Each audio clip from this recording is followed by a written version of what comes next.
সংবিধান সংস্কার, পিআর কিংবা গণপরিষদ নির্বাচন সহ বিভিন্ন ইস্যুতে রাজনৈতিক অঙ্গনের বিতর্ক শেষ হচ্ছে না। নির্বাচনের সময়সীমা নির্ধারণ হলেও নানা ইস্যুতে দলগুলোর মতপার্থক্য থাকায় জটিলতার আশঙ্কা কাটেনি এখনো।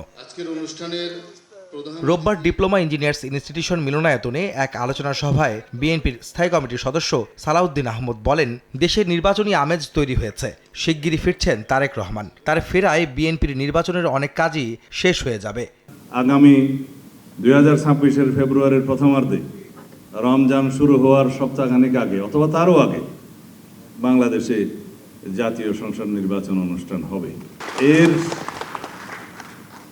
পথে যারাই কাঁটা বিছানোর চেষ্টা করবেন, যারাই বিভিন্ন রকম বিভ্রান্তিমূলক বক্তব্যের মধ্য দিয়ে বিভ্রান্তি সৃষ্টি করার চেষ্টা করছে, তাদের সকলের উদ্দেশ্যে নসিহত হচ্ছে, আমরা এখন নির্বাচনী আবহের মধ্যে আছি।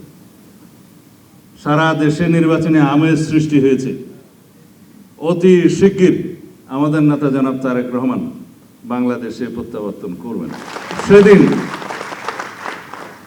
বাংলাদেশের নির্বাচনের সমস্ত কিছু প্রতিষ্ঠিত হয়ে যাবে ইনশাআল্লাহ। আমি বলছি না নির্বাচন হয়ে যাবে, তবে আমরা বিএনপির পক্ষ থেকে সেই দিনই নির্বাচনের অর্ধেক কার্য ইনশাআল্লাহ সমাপ্ত করতে পারব। সেটা কি, সারা বাংলাদেশে আমাদের নির্বাচনের প্রচারণা হয়ে যাবে। এদিন ঢাকেশ্বরী মন্দিরে সনাতন হিন্দু সম্প্রদায়ের নেতৃবৃন্দের সঙ্গে শুভেচ্ছা বিনিময় অনুষ্ঠানে যোগ দেন বিএনপি নেতা সালাউদ্দিন আহমদ। বর্তমান পরিস্থিতি আমরা যেটা লক্ষ্য করছি, বিভিন্নভাবে সাম্প্রদায়িক সম্প্রীতি বিনষ্টের জন্য কিছু চক্রান্ত গড়ে উঠছে, যার সব কিছুর একটা উদ্দেশ্য হচ্ছে বাংলাদেশের শান্তিপূর্ণ পরিবেশ বিনষ্টের মধ্য দিয়ে আগামী নির্বাচনকে যাতে বাধাগ্রস্ত করতে পারে। কোনো রকমের সাম্প্রদায়িক সম্প্রীতি বিনষ্টের জন্য যারাই চেষ্টা করবে তাদেরকে শক্ত হাতে প্রতিহত করা হবে। ঠাকুরগাঁও সরকারি বালক উচ্চ বিদ্যালয় মাঠে জেলা বিএনপির দ্বিবার্ষিক সম্মেলন স্থল পরিদর্শন করেন বিএনপি মহাসচিব মির্জা ফখরুল ইসলাম আলমগীর। এ সময় তিনি বলেন, জাতীয় নির্বাচন নিয়ে কয়েকটি মহল অযথা শঙ্কা সৃষ্টি করছে। দেশের মানুষ তা সমর্থন করবে না, বরং যথাসময়ে নির্বাচন অনুষ্ঠিত হবে।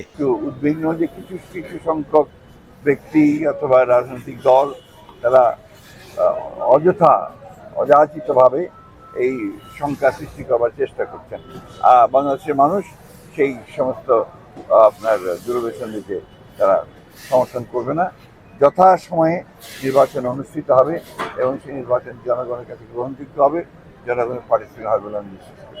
সোমবার ঠাকুরগাঁও জেলা বিএনপির দ্বিবার্ষিক সম্মেলনে প্রধান অতিথি হিসেবে ভার্চুয়ালি যুক্ত থাকার কথা রয়েছে দলটির ভারপ্রাপ্ত চেয়ারম্যান তারেক রহমানের। আহমেদ সালেহীন, সময় সংবাদ, ঢাকা।